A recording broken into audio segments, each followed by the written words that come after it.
विद्यार्थी मित्रांनो, हा प्रश्न कसा सोडवायचा बघू. एकदम ट्रिक्सच्या माध्यमातून सोडवणार आहोत हा प्रश्न.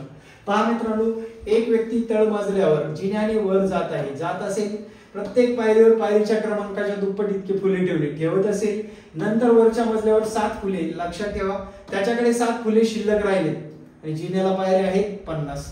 प्रश्न कसा सोडवायचा पहा इकडे मित्रांनो, लक्ष द्या. 50 गुणिले डायरेक्ट पुढली संख्या 51 भागिले 2 इथे करायचंच नाही. काय करायचं, 50 गुणिले 2 भागिले 2 करण्याऐवजी आपण गुणिले 2 करण्याऐवजी भागिले 2 काढून टाकले, काय विषय नाही. शून्याला शून्य द्या, 5 1 5 ला 5 द्या आणि 5 5 25 लिहा इथे. आता कपाटातले आणि स्वतः जवळचे 14 याच्यामध्ये मिसळा.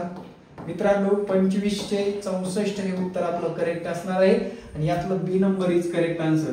प्रश्न आवडला तर फॉलो करायला विसरू नका आणि जर समजला नसेल तर 100 वेळेस बघा आणि तरी पण समजला नसेल तर तुमच्या संचालकाला हा प्रश्न पाठवायला विसरू नका. जय महाराष्ट्र मित्रांनो.